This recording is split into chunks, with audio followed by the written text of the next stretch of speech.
प्रिय बच्चों, BA, BSc और बीकॉम फर्स्ट ईयर के बच्चों के आधार पाठ्यक्रम की क्लास शुरू कर रहे हैं, जो हिंदी भाषा और नैतिक मूल्य आपका प्रथम प्रश्न पत्र है, जिसका शीर्षक है अप दीपो भव, जिसके लेखक हैं स्वामी श्रद्धानंद जी। सन 1914 में गुरुकुल कांगड़ी विश्वविद्यालय के दीक्षांत समारोह में स्वामी श्रद्धानंद जी ने अपना भाषण दिया था, अप दीपो भव। निश्चित रूप से दीपक तो अपना जलता है, पर ज्योत पराई होती है। हम खुद जलते हैं और दुनिया को जलने से बचाते हैं, उन्हें शीतलता देते हैं। यह हमारे जीवन का, भारतीय संस्कृति का मूल मंत्र रहा है। स्वामी श्रद्धानंद जी ने कांगड़ी विश्वविद्यालय के दीक्षांत समारोह में जब अपना भाषण शुरू किया, उन्होंने गुरुकुल के शिष्यों को हे पुत्रों कह के संबोधित किया था और ये बताया था कि आज से आप गुरुकुल के बंधनों से मुक्त होने जा रहे हैं। जो गुरुकुल में तुम्हारे लिए आवश्यक नियम बनाए गए थे, उन नियमों के बंधन ढीले होंगे, लेकिन इसका मतलब ये कदापि नहीं है कि आपके अगले आने वाले दिनों में या आपके जीवन में अब कोई बंधन नहीं होंगे। निश्चित रूप से आप बंधन मुक्त हो नहीं सकते। ये बंधन प्राचीन काल से हमारे हिंदुस्तान में, हमारे भारत भूमि में पहले से जो जीवन को जीने के नियम बनाए गए हैं, वो नियम हमारे महाग्रंथ उपनिषदों में हमारे ऋषि मुनियों ने वर्णित किए हैं और समय समय पर वो हमें बताते आए हैं।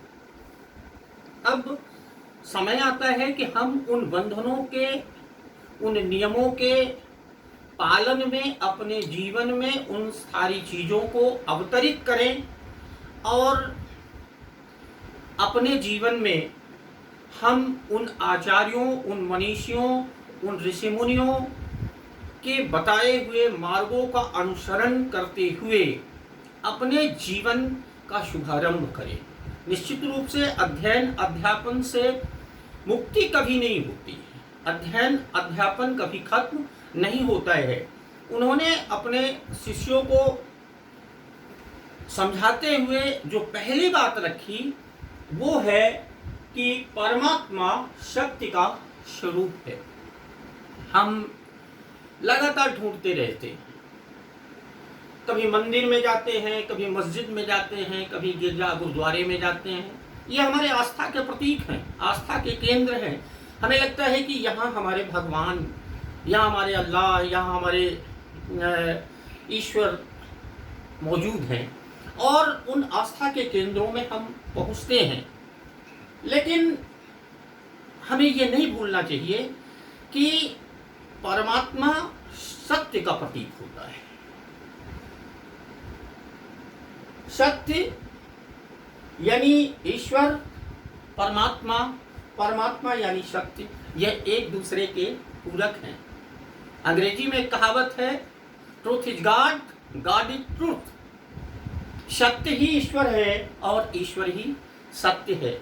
निश्चित रूप से अगर इस सत्य को हम समझ ले, जान ले, महसूस कर ले, जो सिद्धानंद जी समझाना चाहते हैं इस अपने उद्बोधन के माध्यम से कि सत्य ही ईश्वर है, तो इतना बड़ा विवाद जो लोगों के बाहर भी और अंदर भी बराबर चलता रहता है, उस विवाद से हमें मुक्ति मिल सकती है। हम अपने मन, वचन तथा कर्म से सत्य को अपनाएं। सत्य या कि किसी धर्म का पालन या किसी ईश्वर की पूजा और आराधना, ये ढकोसले पर आश्रित नहीं हो सकती। हम ईश्वर को मन से, अपने वचन से, अपने कर्म से उसी तरह से माने जिस तरह से हम सारे काम करते हैं। मतलब कोई भी काम मन, वचन और कर्म से होना चाहिए। अगर हम मन से कोई काम नहीं करते हैं तो वो दिखावे की तरह होता है। चाहे वो पूजा आराधना हो या भी किसी भी तरह का काम हो, वो काम पूरी पवित्रता के साथ हमारे जीवन में हमें सही निर्णय तक नहीं पहुंचा सकता है। हमें धर्म की मर्यादा का कभी भी उल्लंघन नहीं करना चाहिए। धर्म के मर्यादा का उल्लंघन अगर होता है तो निश्चित रूप से हमारा जो मानवीय जीवन है या हमारा समूचा जीवन है या हमारा जो समाज है या सामाजिक मर्यादाएं हैं वो कलंकित हो जाएंगी। इसलिए हमारे सामाजिक जीवन में, हमारे मानवीय जीवन में, हमारे दैनिक जीवन में धर्म का होना बहुत आवश्यक है। क्योंकि अगर हम कोई भी काम करेंगे और वो धर्म सम्मत नहीं होगा तो हम धर्म की मर्यादा का पालन किए बिना कोई भी काम पूर्ण करेंगे तो वो पूर्ण कार्य जो है वो निश्चित रूप से पवित्र कार्य नहीं होगा, पूर्ण नहीं होगा। हमें जो सफलता मिलेगी वो सत्य पर आधारित, धर्म पर आधारित नहीं हो सकती है। वास्तव में धर्म वो दीपशिखा है जो संकट काल से लेकर सुख की घड़ियों तक मनुष्य की अंतरात्मा को आलोकित करती है। धर्म वो जीवन सहचर है जो व्यक्ति की सारी आकांक्षाओं का साक्षी है।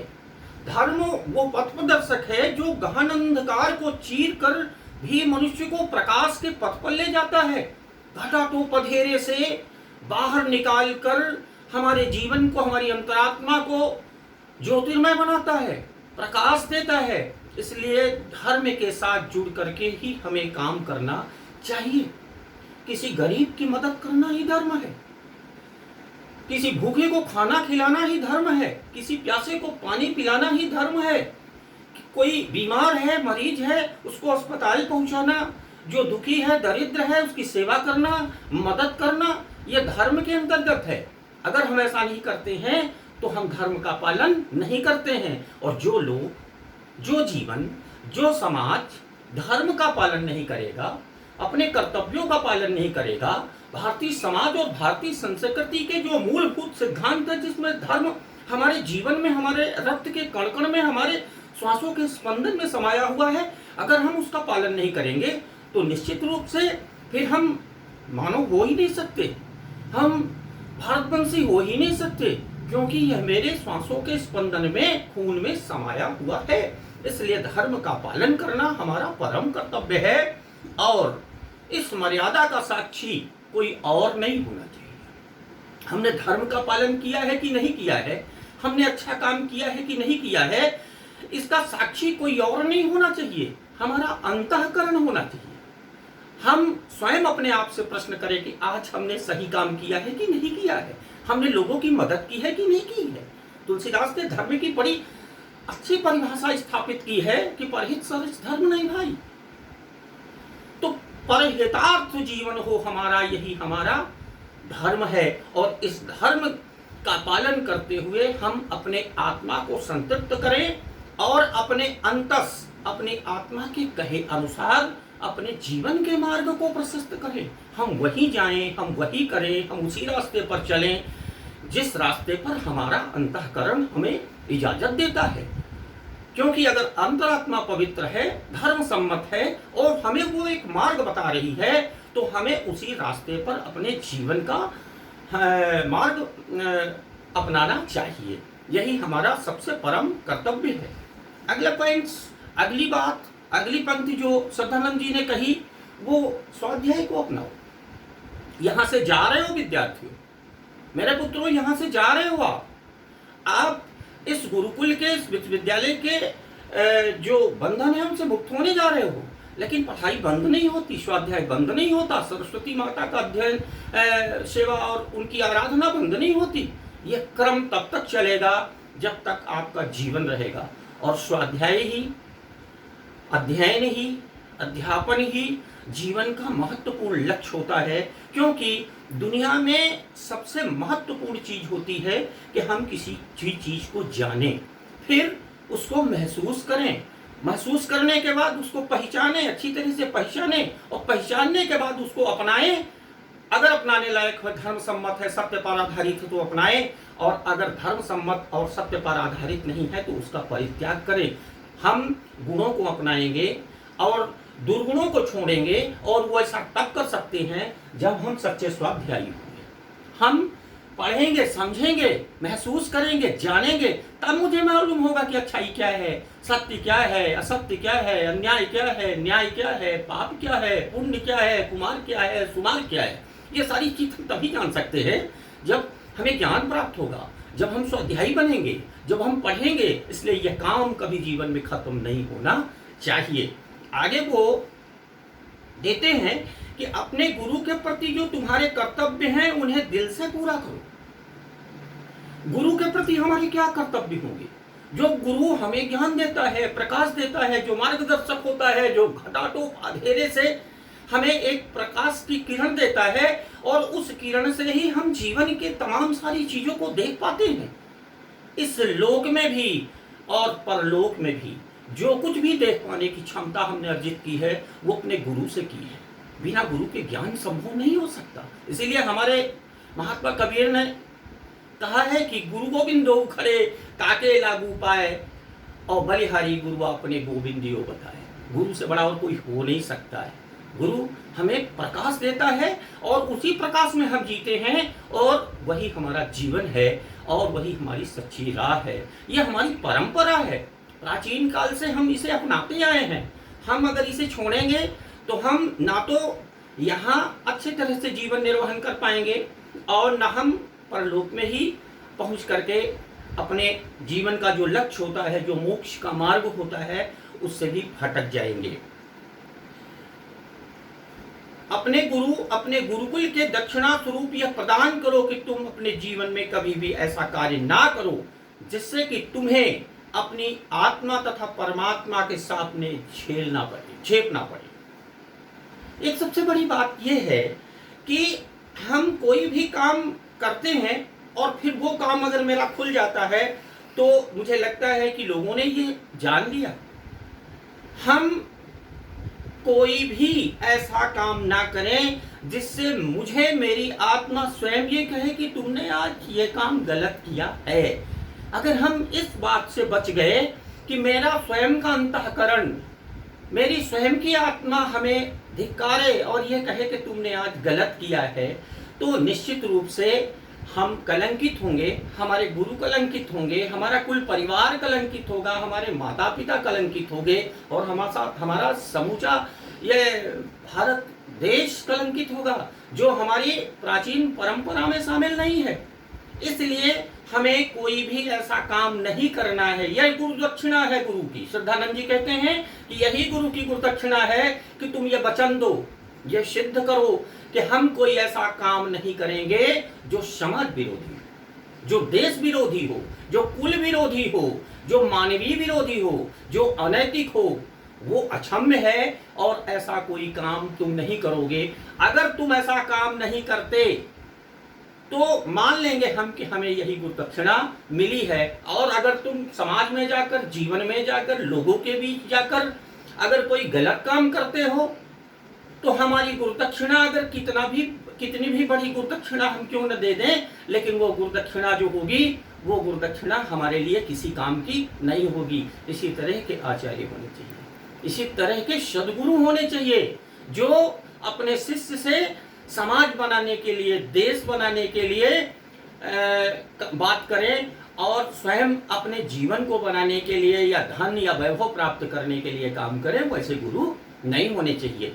इसीलिए हम इस शरीर को सजाने में जीवन भर लगे रहते हैं, शरीर को पालने में सारा जीवन अपना बिता देते हैं, अपनी आत्मा को सजाने का काम हम नहीं करते। वास्तविकता यह है कि हम अपनी आत्मा को सजाएं।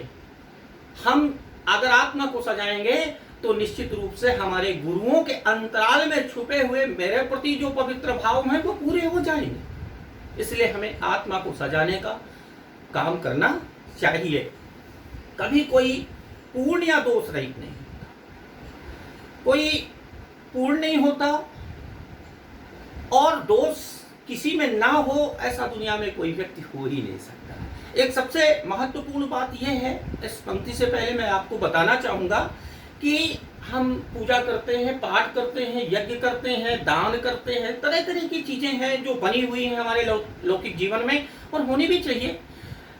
ऐसा हम नहीं कहते कि उन्हें मना किया जाए, क्योंकि वो परंपराओं में शामिल है, लोगों को बुरा लगेगा। लेकिन हम श्रद्धानंद जी ने जो बात बताई है उस बात को खोल के आपके सामने रखना चाहते हैं कि यज्ञ करें या ना करें, लेकिन अगर माता की, पिता की, गुरु की, अतिथि की सेवा हमने की है, उनका आदर हमने किया है, उनके बताए हुए मार्गों का अनुसरण हमने किया है, और अपने जीवन में इन लोगों को, इनकी आत्मा को हमने कष्ट नहीं पहुंचाया है, यानी कि इनके बताए हुए मार्गों का हमने अनुसरण किया है, तो ये यज्ञ हैं।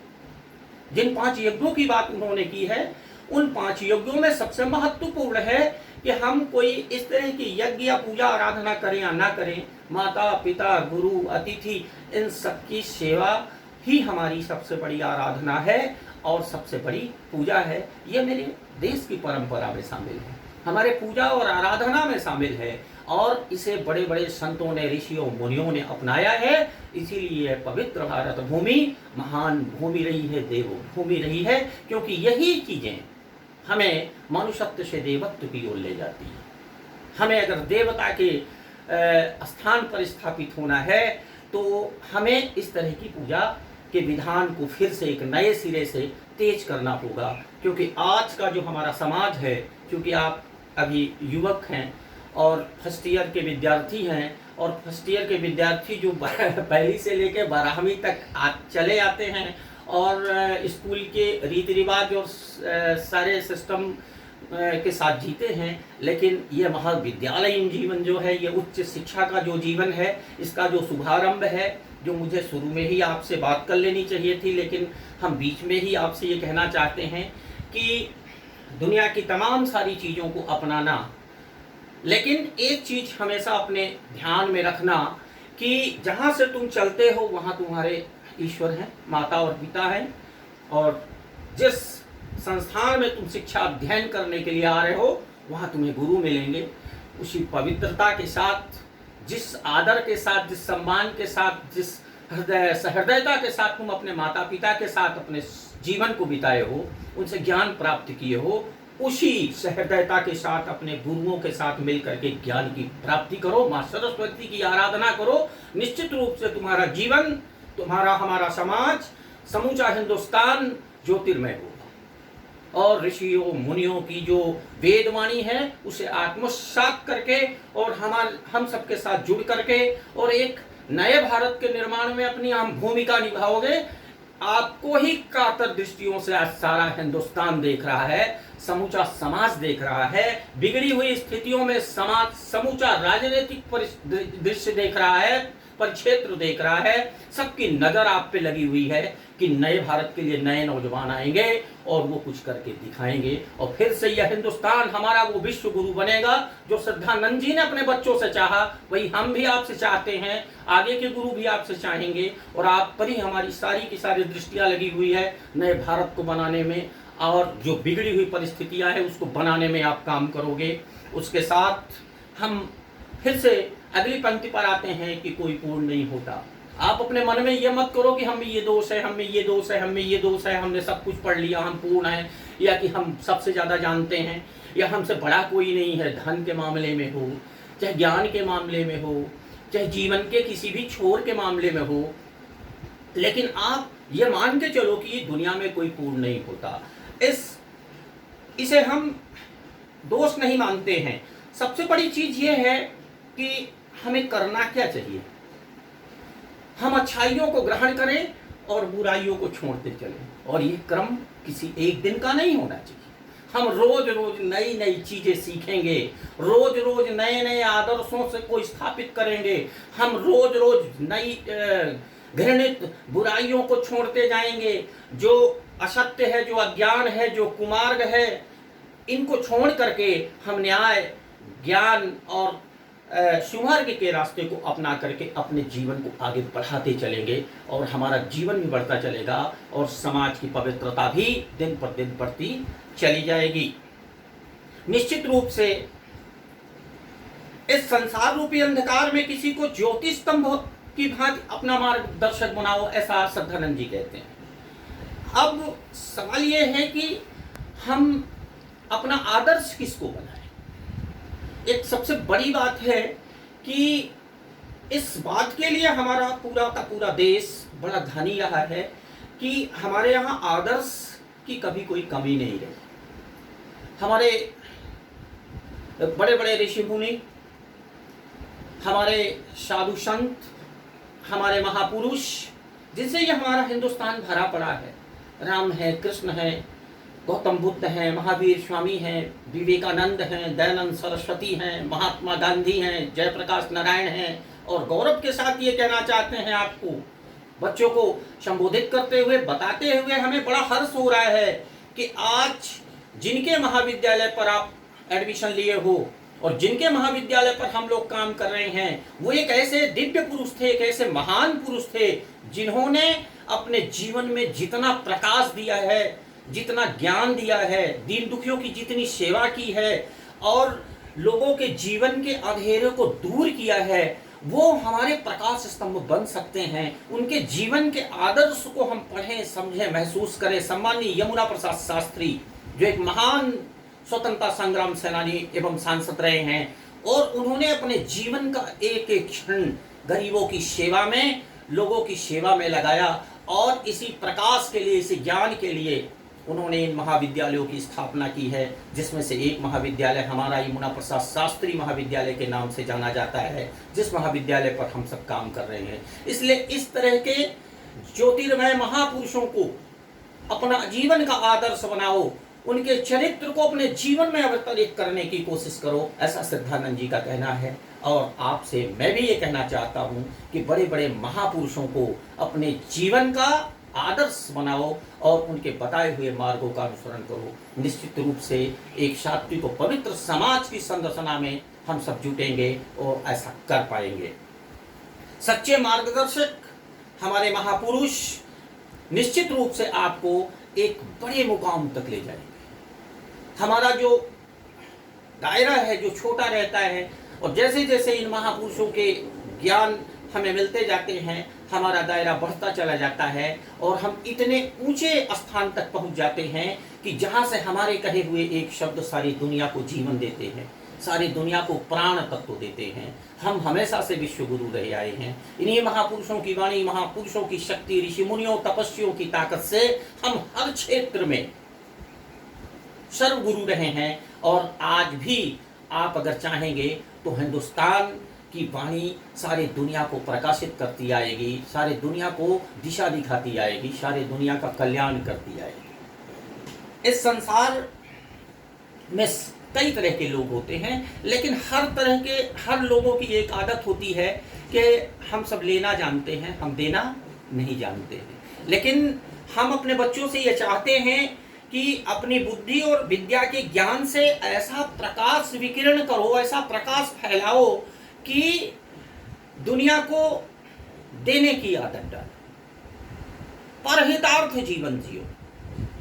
परमात्मा के जो सिस्टम है, परमात्मा के जो बनाए हुए नियम है, उन नियमों के अनुसार यही है कि तुम्हारा जन्म लेने के लिए नहीं, तुम्हारा जन्म देने के लिए हुआ है। तुम उपकारी बनो, प्रेम करना सीखो, तुम्हारे दिल में करुणा होनी चाहिए, सहानुभूति होनी चाहिए, भाईचारे की भावना होनी चाहिए। इन सारे के सारे पवित्र विचारधाराओं के साथ जीकर और देने की आदत, यानी कि अपने को तपाने की आदत, खुद दीपक बन के जलने की आदत और दूसरों को प्रकाश देने की आदत डालो। हम समझते हैं कि यही आपको दीपक हो। इस ज्ञान की देवी सरस्वती माँ की वंदना करना मत भूलो, क्योंकि हमारा ये पुनर्जन्म होता है बच्चों। पुनर्जन्म इसलिए हम कह रहे हैं कि हर प्राणी इस संसार में आता है और अपने ज्ञान और अपने हिसाब से वो हर काम को करता है, लेकिन जिन्हें माँ सरस्वती की आराधना आती है और माँ सरस्वती का जो आराधक होता है, वो जीवन में बहुत बड़ी दौलत अर्जित करता है, उसके पास बहुत बड़ा ज्ञान होता है और हम उसको यह मानते हैं कि उस व्यक्ति का यह पुनर्जन्म होता है। अर्थात शिक्षा ही हमारी उपासना है, ज्ञान ही हमारी उपासना है। और अगर हम ज्ञान की उपासना करते रहेंगे तो निश्चित रूप से हम भी उससे प्रकाशित होंगे और सारी दुनिया को प्रकाश देते आए हैं। निश्चित रूप से हम गुरुओं की सेवा करेंगे, गुरुओं के बताए हुए मंत्रों का पालन करेंगे, उनका मार्गदर्शन लेते रहेंगे और गुरुओं को जो गुरुदक्षिणा देने की हमारी अंतर लालसा होती है, कबीरदास ने कहा है कि अब हम गुरु को देने के लिए हमारे अंदर यह है कि हम उसे क्या दे दें।